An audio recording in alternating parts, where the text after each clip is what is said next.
Ang mga talata po na ating pong binasa, na ating pong pag-aaralan sa umaga pong ito, na mula po sa 1 Peter chapter 2 verse 1 to 3, ay pagpapatuloy po ni Pedro ng kanya pong pagtuturo mula po sa mga mananampalataya na naroroon po sa Asia na nakakaranas ng paghirap. At patuloy niya pong sinasabi sa mga mananampalatayang iyon kung ano po yung kahalagahan ng pamumuhay nila sa kabanalan. At kung atin pong babalikan ang mga isinabi ni Pedro, ay pinapaunawa po niya na makikita natin na ang isang tao ay lumalago sa kanyang kabanalan kung siya ay lumalago sa pag-ibig sa kanyang kapwa. Na ito po yung reflection ng kanyang kabanalan. Iniibig niya ang kanyang kapwa kahit na po doon sa punto na siya ay nahihirapan. Na sinasabi po ni Pedro na hindi dahilan, na hindi maganda ang iyong sitwasyon para ikaw ay magpakasama. Hindi hadlang ang masama mong sitwasyon para magtuon ka muna sa iyong sarili at huwag mong tignan ang iba. Dahil ang tunay na kabanalan ay ang iyong paglalim sa pag-ibig sa Diyos, na ang refleksyon ay ang iyong pag-ibig sa iyong kapwa. Kaya naman po, atin lamang pong ipagpapatuloy yung pagtuturo po ni Pedro kung saan siya po ay nagbigay na sa atin ng mga dapat natin isagawa upang yung kabanalan pong sumasa atin na pagkilos po ng Diyos ay tunay pong lumago. At ang magiging basihan po nito ay yung kanya pong sinabi from 1 Peter chapter 1 verse 22 hanggang verse 25. Babasahin ko po ang mga talata. Now that you have purified yourself by obeying the truth, so that you have sincere love for your brothers, love one another deeply from the heart, from you have been born again, not of perishable seed, but of imperishable, through the living and enduring Word of God. Na ngayon, pinapaunawa sa atin ni Pedro na dahil dito, dun sa seed na kanyang binabanggit, which is yung gospel, na itong seed na ito, na sumasa inyo, tinanggap nyo, dapat itong magkaroon ng resulta sa inyong buhay. Pinapaunawa po ni Pedro na, oo, dahil yan ay mula sa Diyos, tinanggap nyo, actively, meron niyang resulta. Pero sinasabi ngayon ni Pedro, yung actively resultang yan ay kasama yung actively rin nating pagsunod o pagtugon dun sa mga bagay na dapat nating gawin. At ito po yung reality sa sanctification ng isa pong mananampalataya. Na ito po ay tunay na pagkilos ng Diyos, ngunit meron pong pagtugon actively ang tao doon sa kanya pong pagkilos sa kanya. At ito po yung mga bagay na yon. Kaya po, ang tema po ng ating pong pag-aaralan sa umaga pong ito ay the necessary actions must take to grow in holiness. At meron pong dalawang bagay na itinuro sa atin si Pedro upang mangyari po ito. Una po, laying aside our evil ways. At yung ikalawa, longing for the Word of God. At bago natin po ito pag-aralan, tayo po muli ay manalangin sa ating pong Panginoon. Dakilang Diyos, aming Ama, pinupuri ka namin, dinadakila ka namin at ikaw'y aming pinapasalamatan. Amin pong dalangin, aming Ama, na hayaan mo po ng iyo pong salita ay magministeryo sa buhay po ng bawat isa. Ipaunawa niyo sa amin ang mga bagay na dapat na maunawaan at tulungan niyo po kami na ito'y amin pong tanggapin at ito'y humantong sa amin pong pagsasabuhay. Salamat po aming Ama, patuloy na ang banal na Espiritu ang magministeryo sa amin at ang iyong salita sa oras mong ito. Ito po ang aming dalangin sa pangalan po ni Jesus. Amen.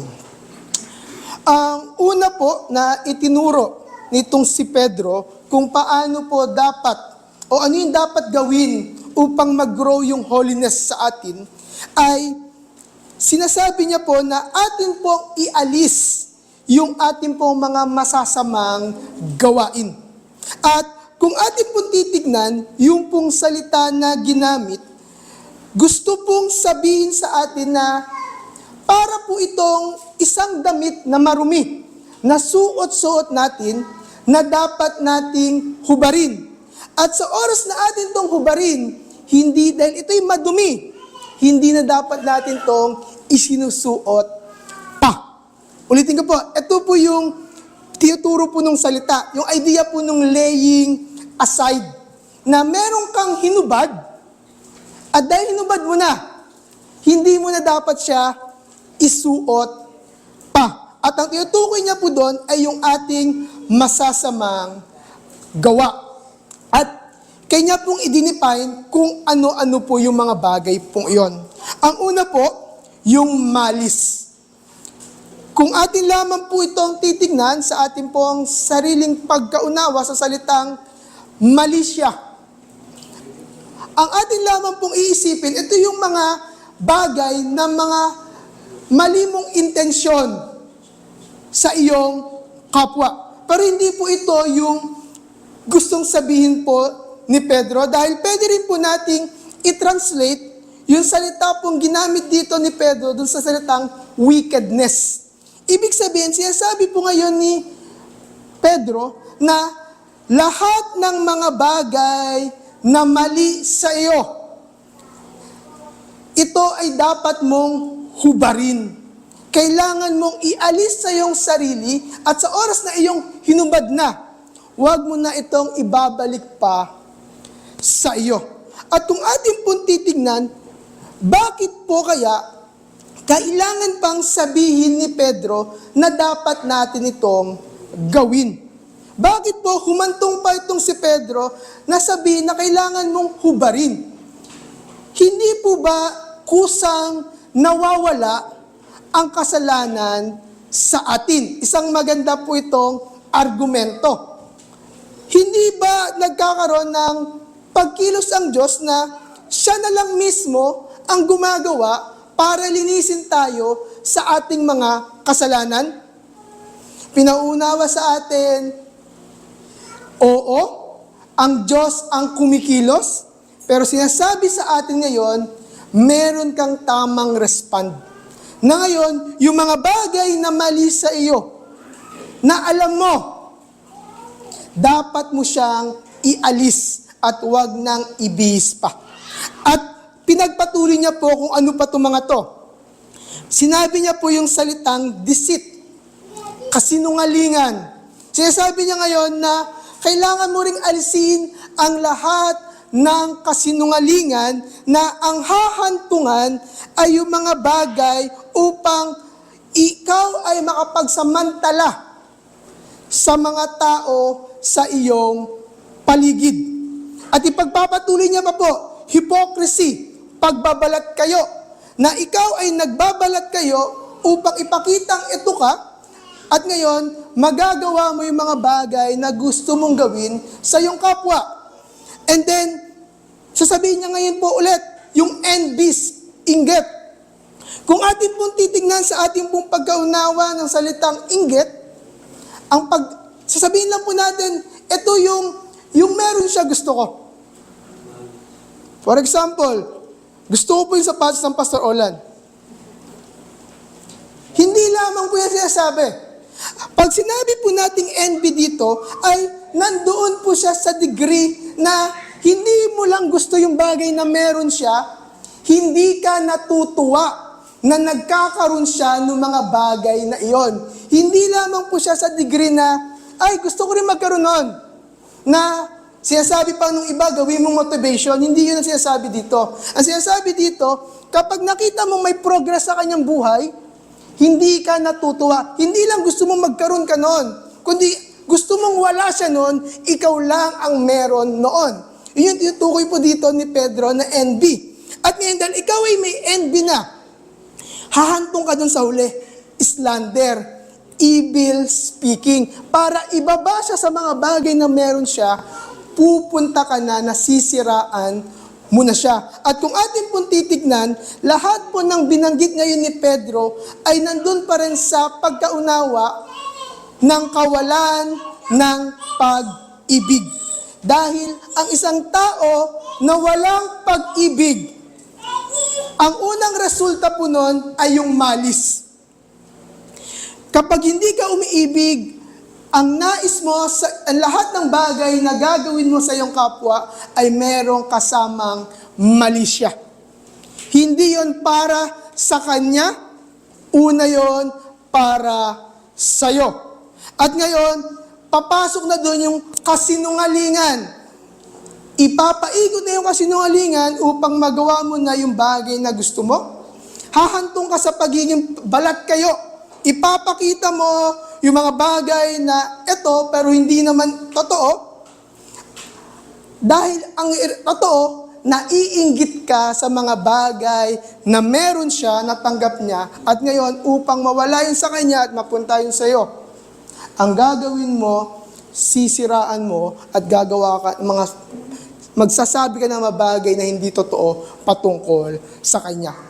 Ito po yung tinutukoy ni Pedro na sinasabi, ialis nyo yan. At ngayon, tignan po natin, sino ba yung mga kausap ni Pedro sa oras na ito? Kasi hindi ko po siya pwedeng i-relay lang basta sa atin na okay, ganito lang. Kailangan mo nating makita sino yung kanyang mga original audience. Ang kanyang original audience dito ay mga tao in persecution. Mga tao na nahihirapan dahil sa kanilang pananampalataya. Kasi sinasabi sa kanila, pare-pares kayo nahihirapan. Pero dumarating kayo sa punto na pipiliin nyo yung sarili nyo na okay lang sila mahirapan, hindi kayo mahirapan. At kung ikaw ay nahihirapan at hindi sila nahihirapan, dapat mahirapan sila at ako ay hindi. Ito yung bagay na tinutukoy ngayon dito ni Pedro na binibigyan ng pansin. Kasi aminin man po natin at sa hindi, mas madalas po tayong nagkakasala at gumagawa ng mali sa panahong tayo ay nahihirapan o nandun tayo sa mabigat na ating nararanasan. At ito yung kalagayan nila. At ngayon, pinapaalala ngayon ito ni Pedro. Sinasabi sa kanila, kailangan niyong maunawaan na yung mga bagay na yan ay dapat niyong hubarin. At kapag hinubad niyo na, hindi porkit kayo ay nahirapan, isusuot niyo ulit. Na kapag okay na, hubarin ko ulit, at pagkatapos suot ko ulit. Ang sinasabi ni Pedro, dahil yan ay hinubad niyo na, patuloy niyong hubarin, at huwag niyo nang isusuot pa. Dahil ito ay hadlang sa inyong kabanalan. Hindi kayo lalago sa kabanalan hanggang wala kayong pag-ibig sa inyong kapwa at ang tanging iniibig nyo lamang ay ang inyong mga sarili. At kung ngayon, nakikita natin na sinasabi ni Pedro na meron kayong dapat ayawan. Ito yung kanyang sabi, meron kayong dapat inaayawan. At kung meron kayong dapat inaayawan, pupunta ngayon si Pedro, ngayon dapat meron kayong ginugusto. Hindi kasi pwedeng meron kang inaayawan pero wala kang ginugusto. Now, kikita niyo po yung pinupunto ni Pedro. Ngayon, kung inaayawan mo yung bagay na mali sa iyo, dapat meron kang ginugusto. At ang sabi niya, ang dapat nyo ngayong gustuhin, yung ikalawa, longing for the Word of God. Ngayon, ayawan nyo ang kasalanan, gustuhin nyo ang salita ng Diyos. At habang akin pong inaaral po ito, namangha po ako doon sa paggamit po ng analogy. ni Pedro. Ang ginamit niya po dito ay like newborn infants. Pwede naman po kasing gamitin na lamang ni Pedro like an infant craving for milk. Kasi lahat naman po ng sanggol ay gusto ang gatas. Pero dinagdag niya po yung salitang newborn. Bakit po? Gusto niya pong bigyan ng emphasis yung reality na isang, di ko pa po naranasan, ang isang sanggol na bagong panak ang unang hanap, gatas. Yun yung analogy na ginamit ni Pedro. Na ngayon, paglabas ng bata yan, gutom na gutom yan. At ang unang hanap niyan, yung gatas na mula sa kanyang ina. Iiyak yan. Iiyak yan ng iyak. Kasi gusto niya na ng gatas. Gutom na siya. At sinasabi ngayon sa atin, ito dapat yung ating pagkagusto. Hindi niya sinabing gustuhin mo lang, na parang may option ka pa. Sinasabi niya na ito lang dapat yung ginugusto mo. Kung meron kang dapat gustuhin, ang gustuhin mo ay ang salita ng Diyos. At ngayon, binigyan niya ngayon din ng pagkaunawa kung ano yung ginugusto mong salita ng Diyos. Sinabi niya dito, long for pure spiritual milk. Hindi niya lang sinabi na long for spiritual milk. Dinugtong niya ulit salitang pure. Meron ulit siyang gustong bigyan ng pansin na dapat puro yon. Yung gatas na yon, yun na dapat yon. Wala nang halo pang iba. At ngayon, ang katotohanan pong ito ay isa pong magandang paalala sa lahat po ng binigyan po ng pribilehiyo ayon lamang sa habag ng Diyos kung paano niya po dapat i-handle ang salita ng Diyos. Dapat po nandun to ito sa puro. Kung ano yung bagay o ano yung pinahahayag at kung ano talaga yung pinahahayag ng salita ng Diyos, ito dapat ang malayang pinapakain doon sa mga mananampalataya na parang mga bagong panganak na sanggol na uhaw, gutom na gutom doon sa gatas na kailangan nila. Ibig sabihin, pinapaunawa po sa atin yung kahalagahan ng pag-iingat dito po sa lugar pong ito. Yung pag-iingat sa isang lugar na may kahoy lang naman, may tao lang naman, pero sa oras na ihayag na ang salita ng Diyos, sa oras na ito, kailangan ng seryosohin ang mga bagay na dapat sabihin dito. At pagkatapos, kung yun ay responsibilidad ng mga tagapangaral, meron din ngayong responsibilidad yung mga tatanggap. Sinasabi naman ngayon sa atin, dapat alam mo kung ano yung pure spiritual milk. Ibig sabihin, hindi lang ako, sa oras na may marinig ako, amen! Tama po iyan. Ganyan nga po iyon. Sa kabila na, pag atin naman pong tinignan, yung mga bagay na itinuturo, sinasabi, ay taliwas at meron na pong halo. Hindi na puro. Mga kapatid, sinasabi ngayon sa atin ni Pedro na atin pong tignan ang ating mga sarili. Normal po sa isang mananampalataya na magkaroon po ng pagnanais sa salita ng Diyos. Tulad po nung sinabi niya doon sa laying aside, normal po sa isang mananampalatayang nagsisisi sa kanyang kasalanan. Pero kailangan pong paalalahanan kasi may pagkakataong hindi tayo nagsisisi. Nawawala yung ating interes sa pagsisisi at pinipili natin na yung pinagsisihan, yung alam nating mali, gagawin pa rin natin. At ganun din po ngayon sa puntong ito. Dumarating tayo sa punto na nawawala yung ating craving, nawawala yung ating pagnanais sa salita ng Diyos. At gusto ko pong sabihin sa inyo, mga minamahal na kapatid, sa oras po na nagkaroon na ako ng pagkakataon na pumasok sa isip ko at gawin ko, nahahantong ang unang araw ng linggo. Ang araw ng Panginoon. Pero nawalan ako ng pagnanais na pumunta doon sa bulwagan kung saan nagkakatipon-tipon ang mga mananampalataya at kung saan doon ipinangangaral sa salita ng Diyos.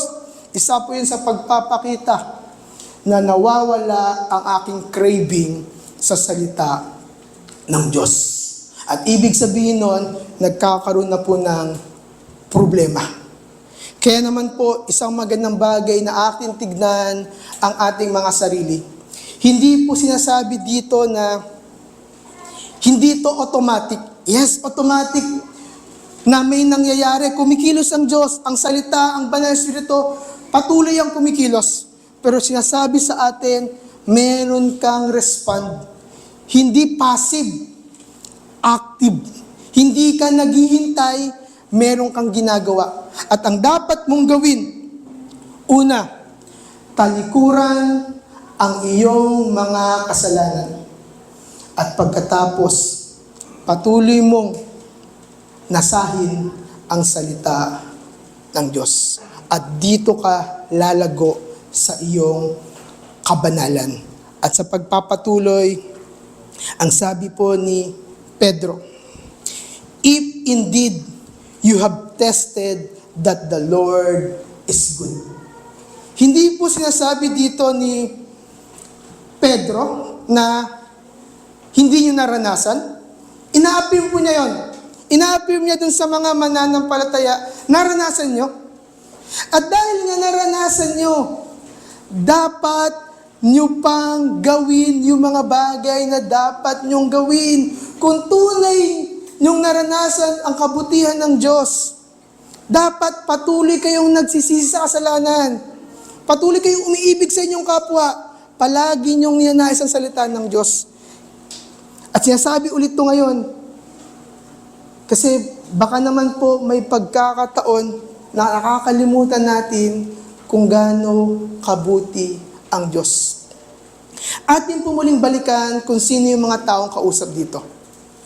Ang kanya pong mga kausap ay yung mga tao na nakaranas ng persecution. Sila po yung nakaranas ng persecution, hindi dahil sila ay gumawa ng mali. Sila ay nakaranas ng persecution sa kanilang paggawa ng tama.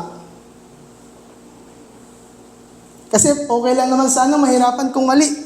Napakahirap namang mahirapan na gumawa ka ng tama, ikaw pa nga rin ngayon yung nagkakaproblema. Pero sinasabi ngayon dito, pinauuna sa kanila ni Pedro, na yung goodness na naranasan nyo ay hindi yun nakadepende ngayon sa sitwasyon at kalagayan nyong nararanasan.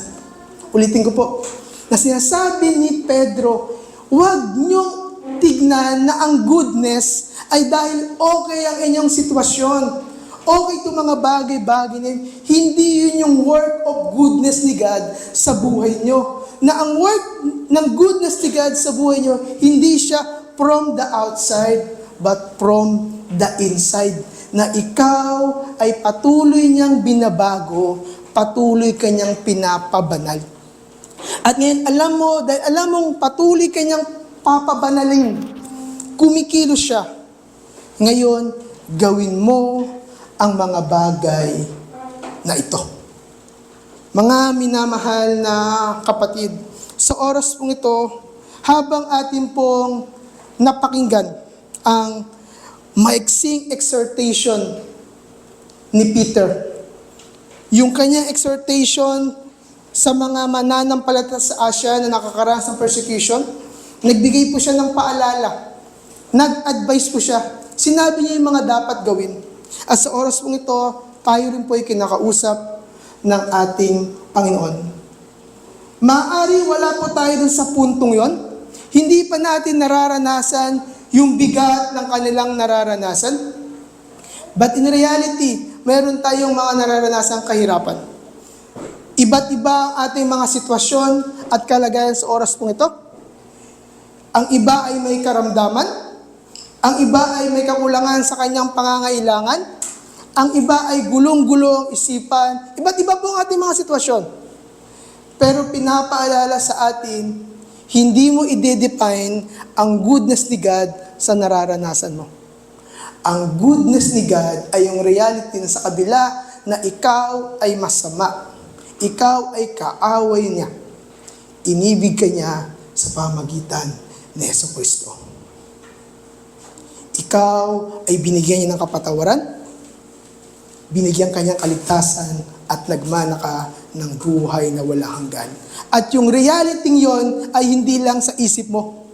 Hindi lang yung pagpapatawad ay isang bagay na parang ini-imagine mo lamang, kundi yung goodness niya, every second, minute, hour, day ng yung buhay, nakikita mo kung paano yung buhay ng isang taong pinatawad, paano yung isang buhay ng taong niligtas, at isang buhay ng taong nagmamana. Kasi makikita mo from the inside, ikaw mismo makakita na binabago ako ng Diyos. Nung sa kabila na nahihirapan ako, pipiliin ko kung ano yung tama. Sa kabila na iisipin ko, mas kailangan ko ngayon ng ganito, mas gusto ko ang salita ng Diyos. Mas desire ko yung mga bagay na ito, na inaalis tayo doon sa worldliness at dinadala tayo doon sa godliness. Kaya naman po, mga minamahal na kapatid, sa oras pong ito, bibitawan ko po yung huling pananalita ni Pedro na sa ating pag-aaral. If indeed you have tasted that the Lord is good. Tayo po ay manalangin. Dakilang Diyos, aming Ama, pinupuri ka namin, dinadakila ka namin, sinasamba at pinapasalamatan. Maraming pong salamat dahil patuloy na nariyan ng iyong mga salita. Patuloy pong nagpapaalala. Patuloy pong nagsasabi ng mga katotohanang dapat naming nauunawaan, dapat naming pinaniniwalaan, at dapat naming sinasabuhay. Na sa oras pong ito, sinasabi mo po sa amin yung isang katotohanan. Naranasan po namin ang kabutihan mo. Tunay na mabuti ka sa amin. At sinasabi mo, ang kabutihang yon ay hindi doon sa aming kalagayang panglabas, kundi yung aming kalagayang panloob. Na tunay kang kumikilos. Patuloy na nilinis mo kami sa aming mga kasalanan. At patuloy binibigyan mo kami pagnanais para sa iyo. Kaya sa oras pong ito, patuloy po sa gabay ng Banal na Espiritu, makatugon kami actively. Na sa kabila na kami po'y nahihirapan sa mga bagay-bagay na aming naranasan, ikaw po at kami ang nakakaalam po ng aming tunay na kalagayan. Patuloy nyo kaming palahanan na hindi magiging dahilan dahil kami nahihirapan na kami po gumawa kami ng kasalanan. At hindi rin po dahilan dahil kami nahihirapan, mawalan kami ng pagnanais sa iyo. Kundi sinasabi mo, sa lalo pang higit na kami ay nahihirapan, mas dapat palagi kaming nagsisisa ng mga kasalanan at dapat mas lagi pa kaming lumalapit at hinahanap ka. Kaya po, Ama, patuloy niyo kami dalhin sa ganun pong estado. Ito po ang aming panalangin sa pangalan po ni Jesus. Amen.